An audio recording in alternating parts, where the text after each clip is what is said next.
About a year and a half ago, before Model S shipped, I remember him saying with sort of a gleam in his eye that he relishes the day that he'll be driving around somewhere in Silicon Valley and see a Model S on the road that's not like an employee car that's in testing, but like a real customer, like that he doesn't know. And so as a quick survey of hands, how many people here today saw a Tesla driving around Silicon Valley? And I don't mean the one out there, because that means you've all seen multiple Teslas, right? I saw 10, I counted today, and I have a short commute. So, that dream has become reality, and what Tesla has done has been a marvel to watch. So I think a lot of folks here, business students, friends of the firm, are really curious on how this all works. And so if we could, start with some design questions and then some organizational and people kinds of questions. But starting with design, as you think about the big problems in the world that you are addressing, do you start with a particular product in mind, like there could be this Model S, there could be this Falcon 9, and then think, how do I get there? Or do you start with saying, there's something broken in the world, and I'm going to fix it, and I'm going to commit to do it, even if I don't know how I get there? Sure. So let's see. Is that on? Yeah, it seems to be good. In the case of Tesla, SpaceX, and SolarCity, and actually also the PayPal and the Zip2 before that, it really stemmed from when I was in college. I was trying to think what would most affect the future in a very likely to be a positive way. So the three areas where I was quite sure it would be positive were sustainable energy, internet, and making life multiplanetary. And then there were a couple other areas where it's maybe a question mark, like AI and writing genetics. And what was the last one? Yeah, rewriting genetics. Rewriting genetics. Oh. Yeah. So just have big impact. It's good to know where phase 3 and 4 might come. Yeah. Potentially negative consequences, hopefully positive, but something could go wrong. So did you have like a rank order, like was it top 3 and a couple of contenders, or were they all kind of jumbling around, waiting for the right moment? I just thought, if you look ahead and say what's really going to have an important effect on the future of humanity as a whole, those were the 5 areas that I could come up with standing in the shower, basically. So there's this moment of epiphany that you held for a while, because you didn't pursue those right away, right? This was sort of an early vision that you then got opportunities to execute on.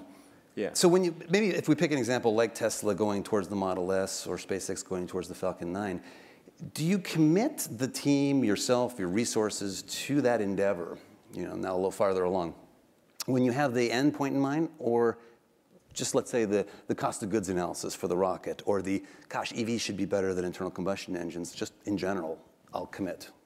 I'll believe that should be done. Yeah, I didn't really get into any of this with the expectation of success, or at least, yeah.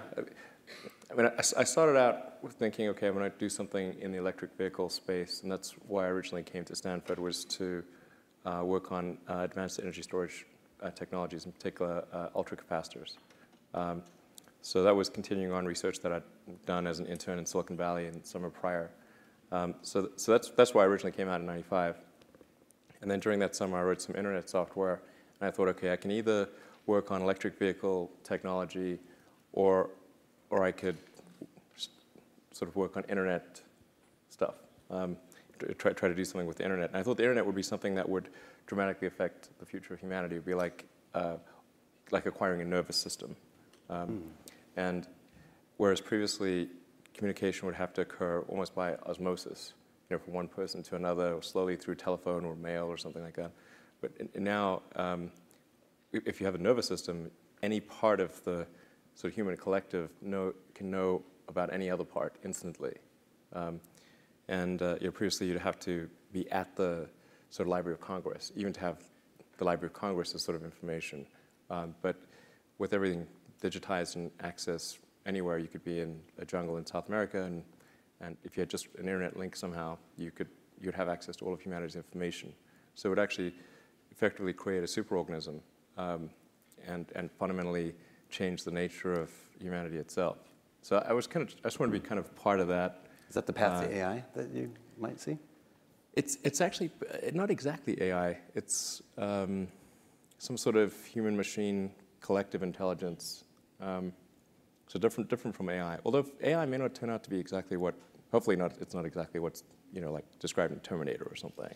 Now, a quick pause for those who haven't been to SpaceX. The data center has got to be the coolest thing you've ever seen. It's Skynet on the door, Cyberdyne Systems branding and logoing, the most badass set of lights coming from all the blinking servers. So you own it. Exactly. Right? Our FVA and CFD cluster is called Cyberdyne Systems. We'll get back to influences later on, but I want to try to see if I understand what you were saying about this. You see the long arc of, and what's important to humanity, not little problems, but huge problems that could be solved. A lot of us go around and we see something frustrating like traffic on the 405, and we just take it as, well, crap, government's screwed, what are we going to do, right? You have this incredible sort of scope of ambition, right? Planetary scope, interplanetary scope, right? A little more than just changing the world, let's change some other worlds too, right? And this is big stuff. Was that always in your mind, or did you become more emboldened over time that this is available, we can do these things? It definitely emboldened over time. I mean, when I started the first internet company, Zip2, with my brother and another person, Greg Curry, it wasn't really with the thought of being wealthy. I've got nothing against being wealthy, but we'll get back to that later too. but it was just from the standpoint of wanting to be part of the internet, and I figured if we could make enough money to just get by, that would be okay. And when we started off, we literally only had like one computer, and so it would be our web server during the day, and I'd code at night. And we just got a small office in Palo Alto back when rent was not insane, and it cost us like $450 a month. It was cheaper than an apartment, so we actually just slept in the office and then showered at the YMCA on Page Mill, El Camino.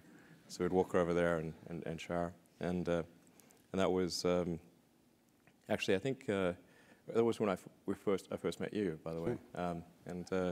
So I don't know how many people, probably not many people know this, but we actually pitched Steve in like January '96 on the Zip2 business plan, and actually I thought. Steve was actually one of the most up to speed on what actually was in our business plan. Most of the people we met did not actually read our business plan. In fact, a lot of venture capitalists we met at the time didn't even know what the internet was. They'd never used it. Sure, and they didn't think I'm not sure if we still do. Yeah, right. Yeah, I'm talking like sort of well-known people on Sand Hill. I was like, wow, okay. But at the time, nobody had made any money on the internet, so I guess that's. Then it wasn't really clear evidence that there was a business, Those were fun times. I remember Kimball and you coming in, and right? Very young-looking guys. That's what I was. Yeah. I think I was in my first 4 months on the job too. Yeah, exactly. So, let's shift gears for a sec. I've also had the great honor to work with Steve Jobs briefly, but enough, and as a business school student, to study him with as much scrutiny as I could during that period. And there's some obvious parallels. And so let's start with the most obvious, but just must be like the elephant in the room. Is the secret to your success to be the CEO of two companies at the same time? No. I think it's... Because look at the correlation. Yeah. Struggling companies, everything's in the craft can in December 2008, so let's take on a new CEO gig. And same for Steve, coming back to Apple. Right? No, definitely it was not my intention to be CEO of two companies. There were certain things that I kind of wanted to, I thought were important to happen, and I thought it was important that there was, that an electric vehicle happened, that there was a success in the electric vehicle arena, because the incumbent companies were convinced that it was not possible to create an electric car that looked good, had a good range performance and so forth, and that even if you did make such a car, it would not sell, because people had this love of gasoline. So we had to show that it was possible to create a compelling electric car, long range, good looking, all those things. That was a Tesla Roadster. And if you created, if you made such a thing, people would buy it. So that's what we try to do with Tesla. By the way, I should say, like one minor sort of some correction on the introduction. I'm not a co-founder of SolarCity, but I am a co-founder of Tesla. That's okay. That's a good point. So, And product architect of many of its key features. So very much like Jobs, both a hand in some of the detail as well as the long arc of what's important for the company. The quip though about being co-CEO is more than just a joke, in that I wonder if in ways that are hard to predict, and you wouldn't set out for this amount of work, it seems insane, but inevitably both companies cannot expect more than half your time at most. It sort of naturally forces a delegation upon you and an expectation they have to rise up for partial awareness at best, right? Yeah. And I just wonder if that helps drive prioritization and really focusing on what's important a bit more than you otherwise might have to. It probably does, yeah. I think I'd probably do, yeah. I mean, because I have to triage the things that I do at each company and constantly think about what is the most useful thing that I could do. But even with that, it still actually does take an enormous amount of time. And for a while there, I was just doing constant 100-hour weeks, and that's definitely wearing. And you know, now I'm kind of in the 80 to 90, which is more manageable. But you know that if you divide that by 2, it's only like, you know, maybe 45 hours per company, which is not much when there's a lot of things going on. You're like a slacker. I mean, yeah. So.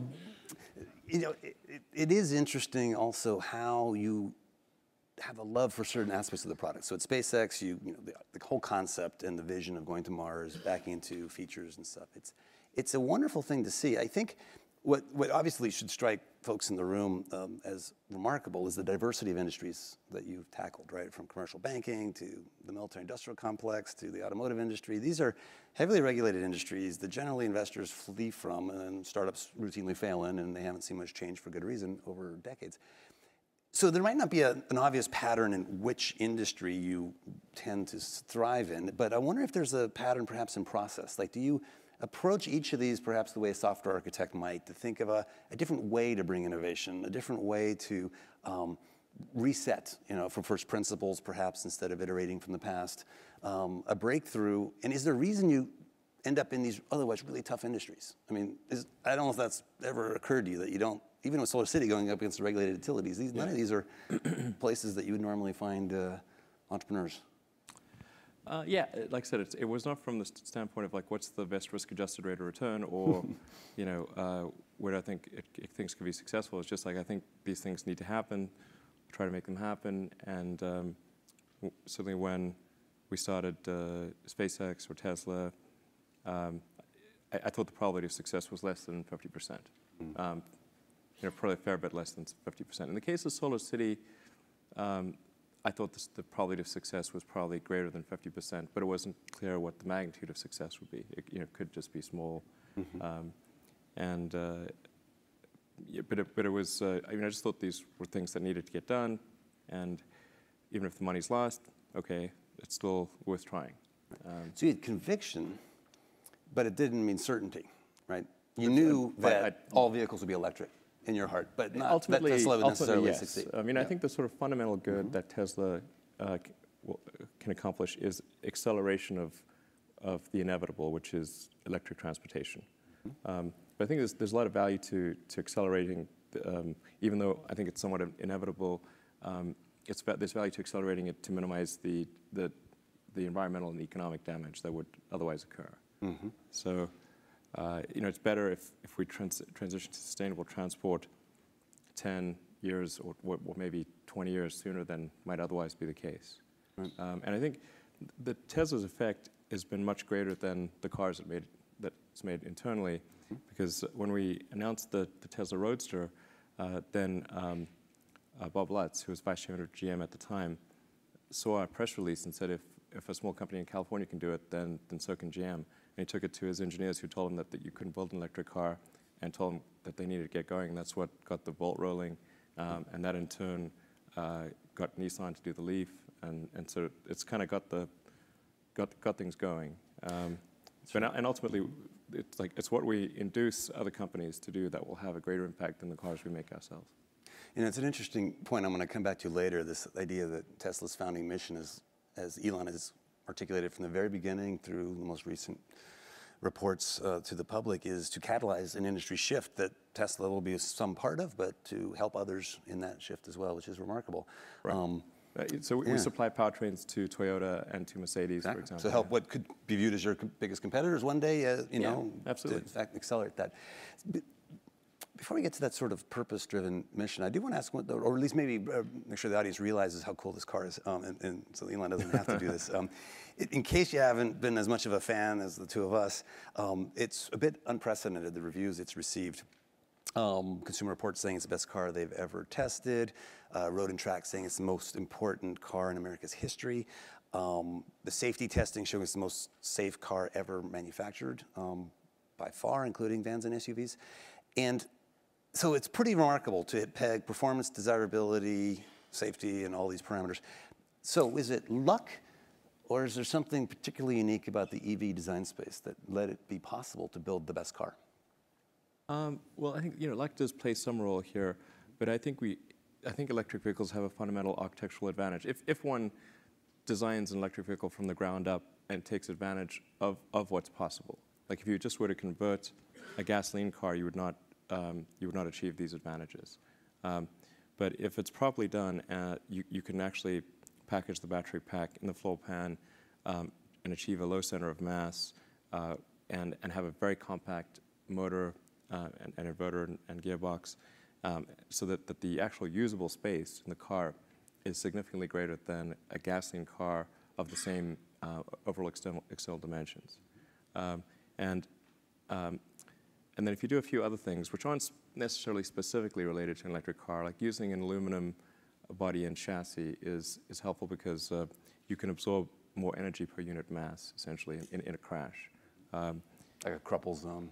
Yeah, exactly. But part of it's related to electric vehicle architecture, and part of it is related to other technical decisions that were made in the design of the Model S. That's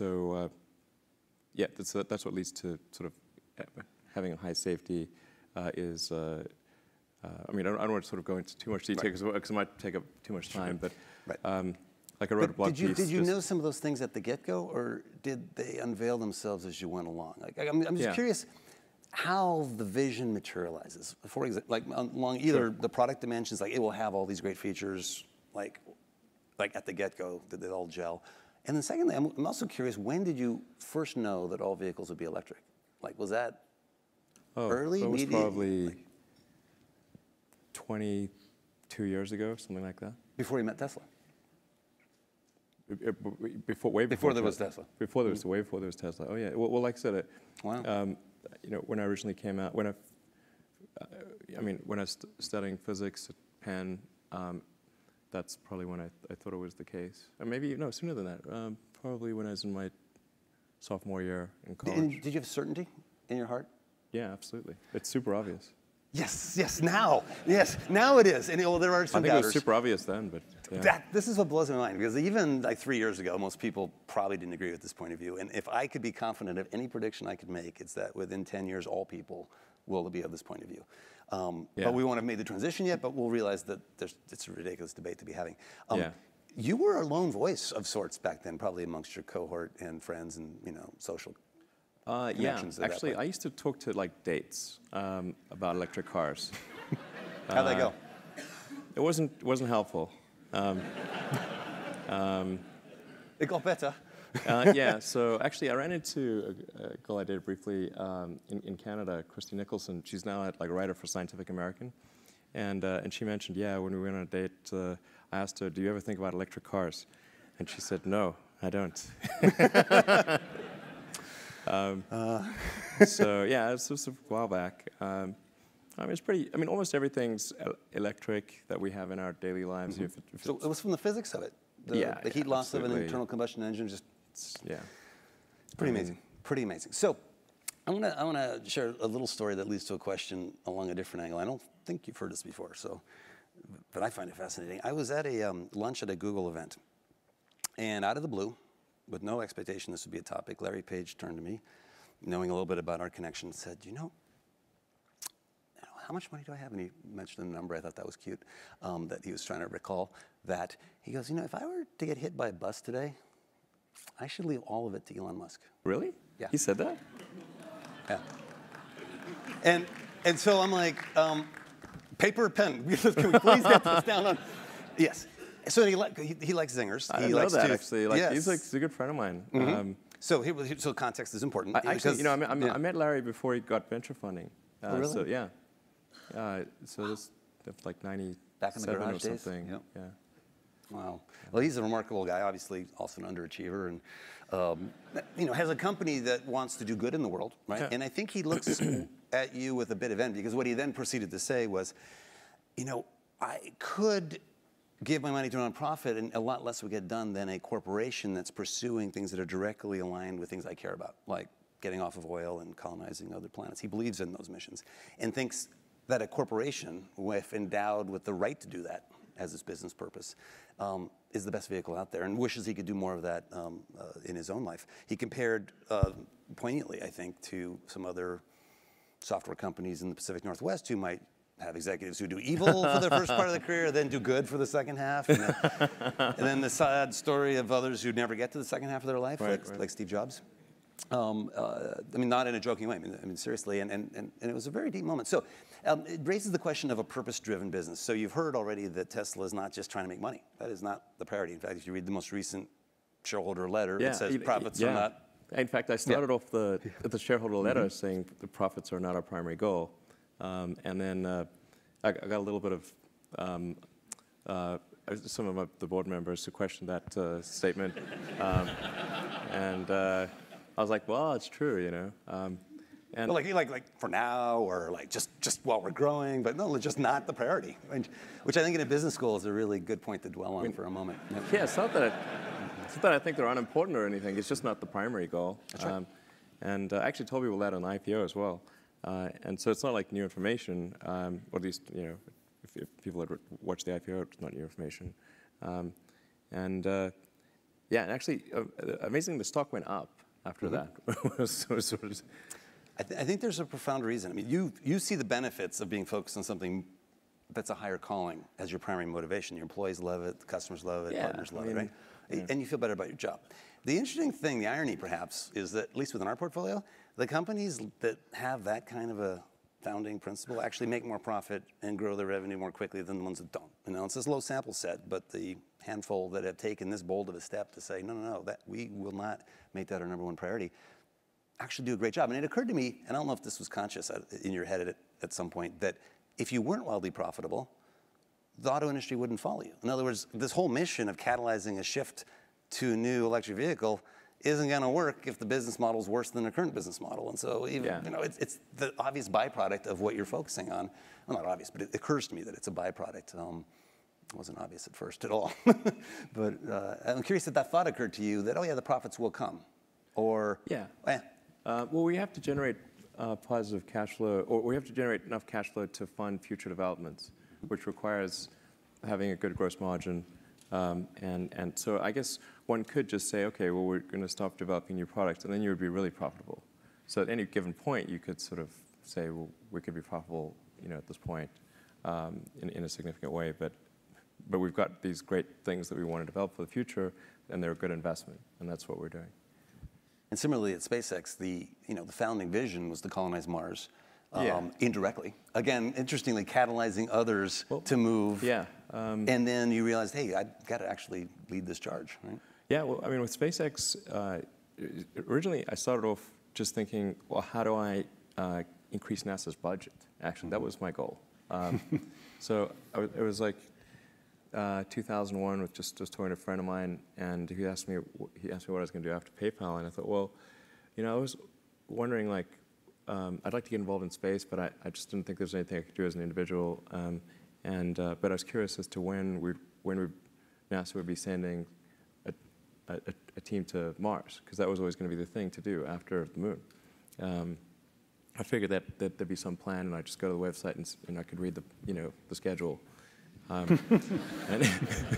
Then Mars occurs. Like, oh yeah, it's like, okay, 2017, good, okay. But actually there wasn't anything on the website, and or at least I thought, like, can I not find it? Like, what's going on here? And is it secret? I don't know. But it turned out that that NASA had done a study on what it would cost to do a manned Mars mission, and this was under Bush the First, and he asked for a 90-day study shortly after taking office, and NASA came back with a $500 billion price tag. And he said, okay, maybe not. Billion with a B. That's when $500 billion was serious money for the government. So then that got totally shelved, and it was like you were not allowed to talk about any kind of crewed mission to Mars at NASA. Anyway, but I thought, well, if I can do something that would galvanize public interest, and then that public interest would translate to additional appropriations for NASA and increase their budget, then maybe they could do it. So actually, what I sort of thinking I would do is send a small greenhouse to the surface of Mars with seeds in dehydrated gel, and then upon landing, hydrate the gel and grow the plants. And the public tends to respond to precedents and superlatives. So this would be the furthest that life's ever traveled, the first life on Mars, and you'd have this great shot of green plants on a red background. And I thought, okay, maybe that would get the money shot. You got to beam that that. Be the money shot, yeah. I'm never quite sure whether that's a sort of a word you can use or not. Now I'm realizing maybe I should. Yeah, I didn't know its origins until somebody pointed it out to me, but. Okay, moving back to that greenhouse on Mars. Yeah, so the photo is out there, and it inspires others. So you get this great photo, and I thought, okay, well, if we could make this happen, this would be cool, and NASA would get the money, and they could sort of send a team to Mars, and it'd be great. So I tried to figure out how to do this with the proceeds that I had from PayPal. And I was able to figure out how to get the cost of the spacecraft down and the communications and the little greenhouse and everything. But the one thing I couldn't compress was the cost to launch, because there are only a few options. And the US options were way too expensive. And so I ended up going to Russia 3 times to try to buy the biggest ICBM in the Russian nuclear fleet. That's where I'd start, yeah. Yeah. Go big or go home, right? Yeah. I mean, okay. There was some strange trips, that's for sure. But there's like virtually, like you can buy any. It's a very capitalist society in some ways. So I actually did negotiate a deal to buy 2 of the ICBMs minus the nukes. But I came to the conclusion after that 3rd trip that it wouldn't really matter. Like I actually came to the conclusion that my initial premise was wrong. Because I actually think there's a tremendous amount of will in the American population, particularly, to explore. The United States, maybe more than any other country, is a distillation of the human spirit of exploration, and it's really fundamental to psyche. So, if people think there's a way, I think it would actually get a lot of support. But it can't be just banging your head against the wall. I've got to believe that this can be done without breaking the federal budget. So that's when I said, okay, well, is there some way to affect the cost of space transport? And so I got together with a group of people over a series of Saturdays just to try to understand, is there something fundamentally super expensive about rockets, or can the cost be substantially improved? We had a bunch of those kind of brainstorming sessions, and I couldn't see any fundamental obstacle to improving the cost of rockets. So that's when I started SpaceX. It's like, I'll just build them myself. Yeah. And then. But like I said, at that point, I would say the probability of success was definitely less than 50%. I thought I would most likely not succeed, but it was worth a try. But it's fascinating. So the parallels are so many between these companies. It's, again, probability is low, certainty that it needs to be done, certainty that it could be done by physics and first principles, that success is an option, right? It's one of the possibilities. And interestingly, starting with a Roadster and a Falcon 1 as a proof point to a larger design. As I look at the Falcon 9, and it looks like the product of a software engineer. Modular reuse, like let's build one engine and step and repeat, and building all kinds of elegance into the system design to abstract away, almost from the hardware into the software or into the design, the beauty of the system. And I wonder if that's why incumbents don't see this sort of re-engineering of the car or the rocket or the what have you. the Hyperloop is this, they don't approach it in that kind of blank sheet of paper. How would you do this if you didn't have to create jobs across districts or you didn't have some other ulterior motive? Interesting, interesting. Looking at the time, I want to give I'm going to ask one last question, but I'll give a heads up on if there's mics to start getting them ready for the audience, because I don't want to monopolize people's time here. Actually, there's so many questions I want to ask, but I'll start with, maybe I'll try to end here for at least with somewhat of a quirky one about influences. So we've heard about the Iron Man reference and your childhood interest in comic books and Hitchhiker's Guide to the Galaxy and Asimov. But there's all kinds of things woven into like Cyberdyne Systems at SpaceX that we heard, and then some Easter eggs. So some of us noticed that the stereo goes to 11 on the Tesla. This is a Spinal Tap reference for those who know that this one goes to 11 and you need just one more. It's louder than loud. That's right. Exactly. That's right. But no one seems to have noticed the product lineup. So you got the Model S, you got the Model X. Oh, yeah. You've just trademarked the Model E. Yeah. No one's said anything. What do you, you gotta, and the Model add and the Model Y. Yeah. Now, what's behind this? I know, exactly. Well, I guess there's not a lot of humor in the trademark law, you know. Because, obviously we just trademarked sexy. And then we're having this discussion with Ford, because the Ford's counsel, they also didn't get it, because they're sort of slightly opposing us using Model E.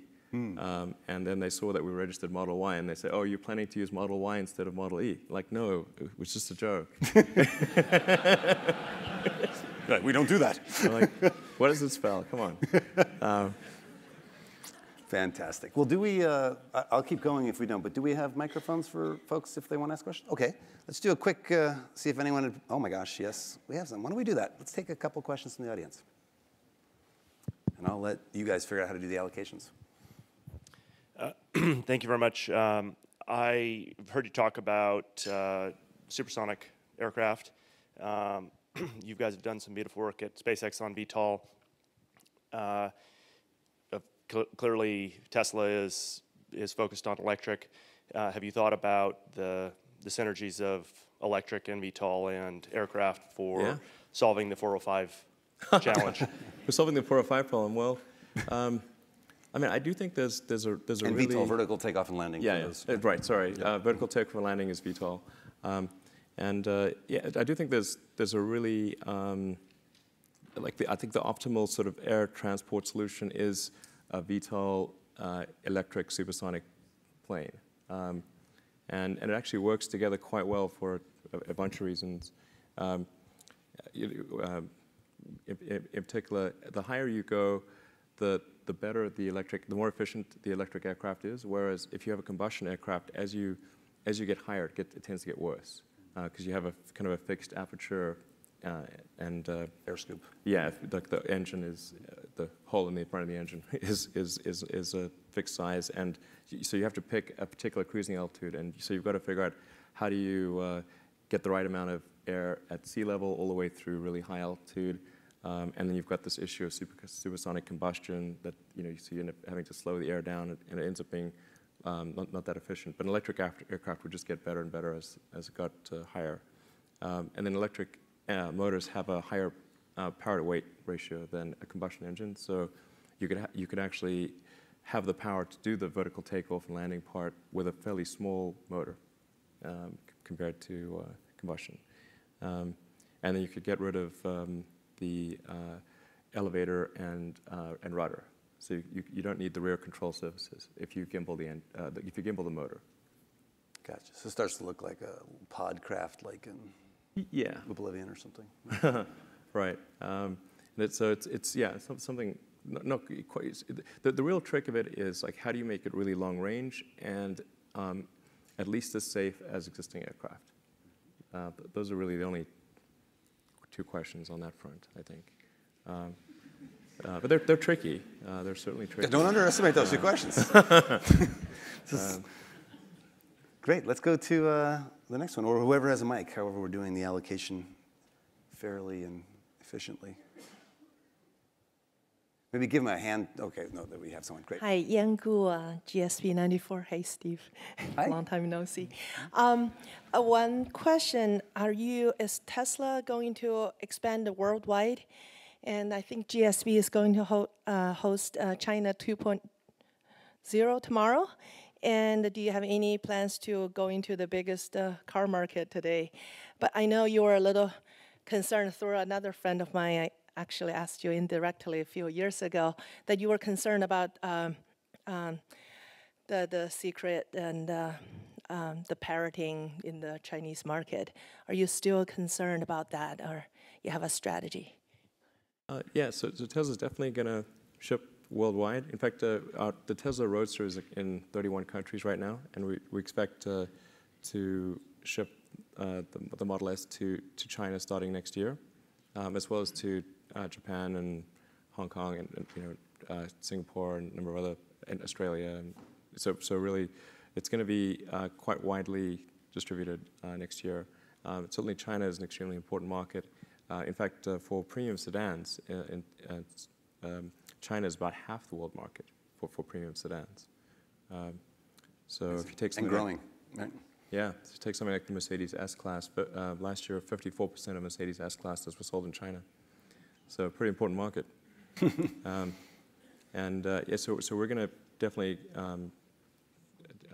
do a major push in China. And actually, some of the most enthusiastic potential customers we've seen are people from China. So we actually want to make sure that the car actually has features which are specific to the Chinese market, and make sure that it's not just taking an American product and just sort of sending it to China without any changes. So we want to make sure it's tailored to the market. Japan as well. I don't want to, it's not many American cars sell in Japan, but I think that would be like Good symbolism. Yeah, I mean, like I think we should take the Japanese market seriously, and I think if we do things right, we should have reasonable sales there. Yeah, so that's going to be next year. I mean, as far as copying stuff, I think that's certainly a risk. I think China's actually getting a lot better these days, and I think the new government is taking intellectual property a lot more seriously. So I'm actually starting to feel more and more confident about the technology not being copied in China, or at least it getting much better. And I don't think it's going to be too much of an issue until we want to establish local production, and that's where we need to make sure that we do it right, and there's not an incentive for the factory team that we established there to sort of go across the road and create a competing factory. But that concern is a few years away. Great. Do we have another one? Oh yeah. Up here. And the students are largely upstairs. Is that up right? here. Yes. Mm-hmm. Hi, Alan. This is Gabriel Parra, MBA student. First of all, thank you. It is very inspiring to hear an experience about actually, changing the world using organizations as the organization that you created. Hopefully, will inspire another Iron Man movie as well.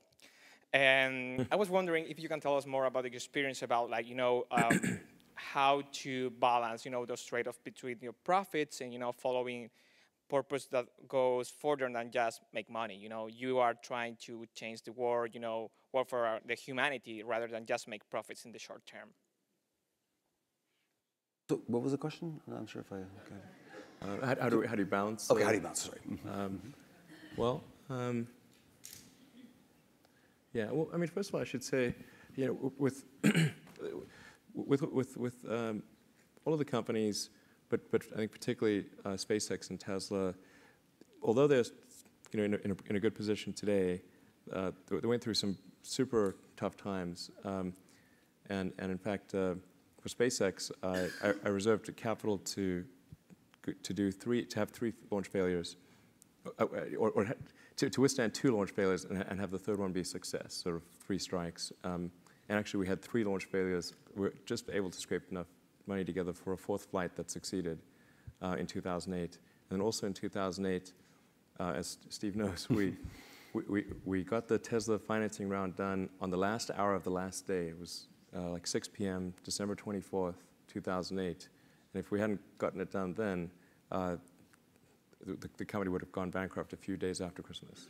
So Yeah. this What he's not mentioning very is narrow. the only reason that happened is he wrote a check for the remainder of his wealth to save the company during payroll and Christmas when no one else would. And Goldman had just failed a private offering, and the financial collapse was amongst us. There was no DOE loan. There was no Daimler deal. The car had a negative gross margin. It was not pretty. Oh, and you had your larger shareholder just completely pissed off and going AWOL.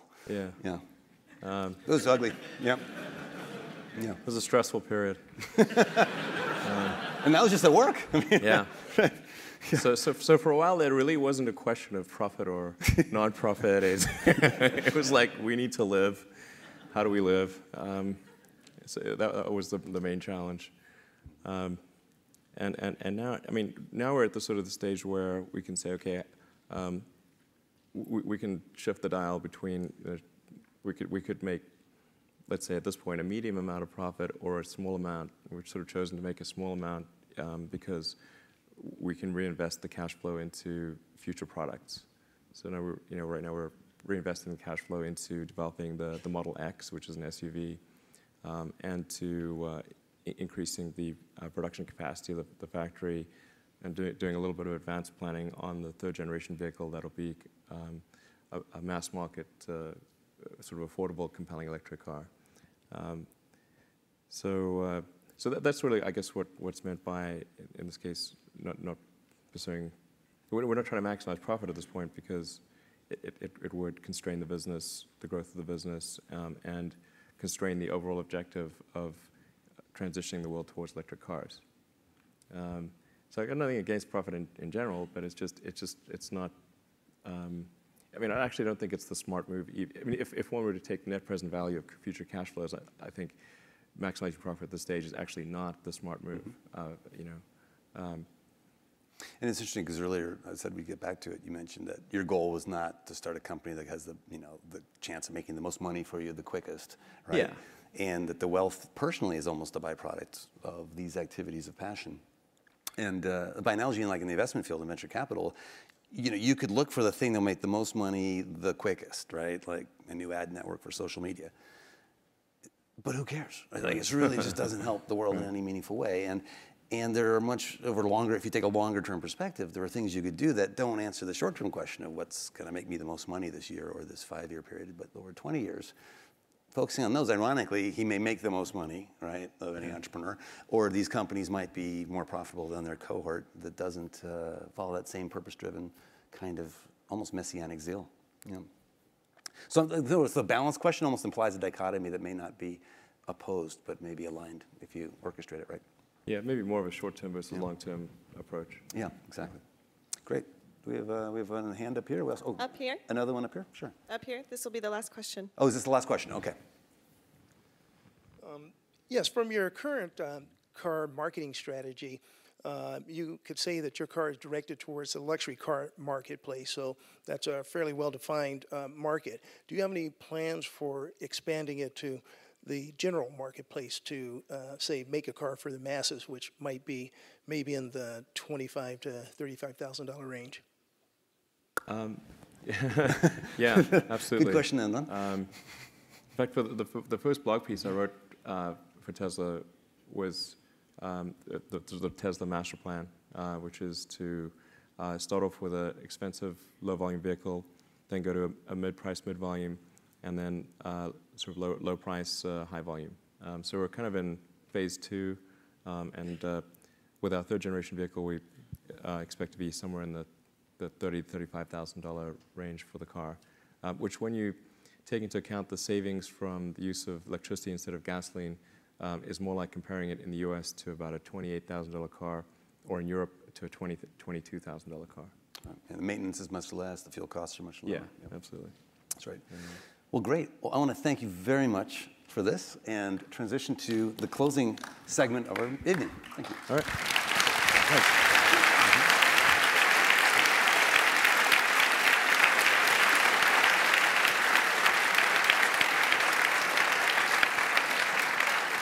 Well, Elon, congratulations on behalf of the Stanford Graduate School of Business and the Stanford Alumni Association, Business School Alumni Association. Dean Sloan would like to present you with this year's Entrepreneurial Company of the Year. Really great. Thanks. Thank you very much.